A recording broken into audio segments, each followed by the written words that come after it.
ચાલો ઓકે બધા ક્યાં ગામથી આવો છો બેનો બરોડાથી હા બધા બેનો બરોડાથી મુંબઈ અડધા મુંબઈ ઓકે જય ગુજરાત જો હું તમારો ગાઈડ હતો પ્રવીણ ગોસ્વામી મારું નામ છે તો અહીંથી આપણે પહેલાં નક્કી કર્યું હતું કે ગાઈડ અને ગાડી બધું કરવું છે પણ તમે જેટલા હાલી શકો એટલે હું ચાલીને લઈ આવ્યો છું હકીકતમાં હાલીને જવાની મજા આવે એવી બીજે ક્યાંય નહીં આવે તમને એટલે આ જગ્યાએથી હું તમને પહેલા દરવાજેથી ગેટ જ્યારે ભાણેજીએ ખોલ્યા હતા ત્યારથી હું તમને સમજાવું તો સારું કર્યું હતું મેં એ પછી પથ્થરની ખાઈ 250 ફૂટ ઊંડી એ પછી નીલમ અને માણેક તોપનો ઇતિહાસ કીધો તમને બધાને જણાવ્યું અને ત્યાંથી પછી આપણે રાણકદેવીના મહેલની અંદર ગયા એમાં પહેલો નીચેનો માળ પછી તાળા માર્યા હતા એ રૂમ બતાવ્યા હતા એ પછી ઉપરનો માળ જ્યાં બંને બાળકોને વધેરી નાખ્યા હતા એ દેખાડી જગ્યા તમને સાહેબ ત્યાંથી પછી આપણે આગળ ગયા એટલે બૌદ્ધ ગુફા કેટલા વર્ષે બની ક્યારે બની કઈ સાલ બધું હું બોલ્યો હતો જો યાદ હોય તો તમને ત્યાંથી પછી આગળ ગયા અડી ચડી વાવડી એ પણ તમે જોઈને આવ્યો ને પછી ત્યાંથી આપણે આગળ હાલેલા એ જગ્યા હતી નવઘણ કૂવો 9 માળનો કૂવો તો એ પણ તમે કમ્પ્લીટ જોઈ ને ત્યાંથી પછી આપણે આગળ આવ્યા હતા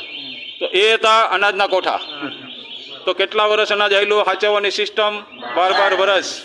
એ બધું તમને સમજાવ્યું હતું જો એ રીતે અનાજ રાખે તો આજે બી નહીં બગડે પણ એટલો આજે સમય નથી કોઈ પાસે બરાબર છે તો ત્યાંથી આપણે આગળ આવ્યા હતા એ હતા પાણીના તળાવ આ ક્યાંથી પાણી અત્યારે કોણ લઈ એવું કઈ જગ્યાએ જાય છે અને કોણ પીએ છે આ બધી તમને સ્ટોરીમાં મેં કીધું છે સાહેબ તો હવે અહીંયા જેટલા બોમ્બેથી માણસો આવે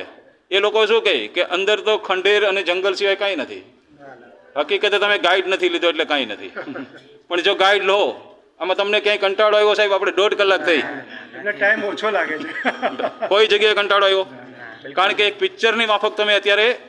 અમે હિસ્ટ્રી બોલતા હોય એમાં ગૂંચવાઈ જાઓ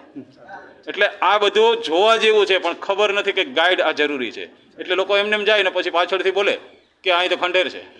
ખંડેર નથી મારા બાપ આ આપણી ધરોહર છે આખી ઇતિહાસ છે આખો અને સાચવવો પડે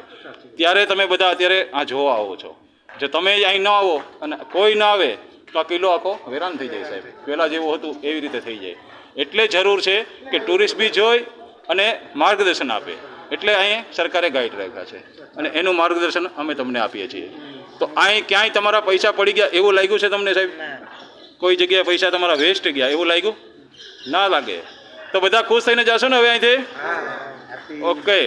તો થેન્ક યુ વેલકમ તો બધાએ ખાલી એક હારે બોલવાનું છે બોલો જય ગિરનારી ખાલી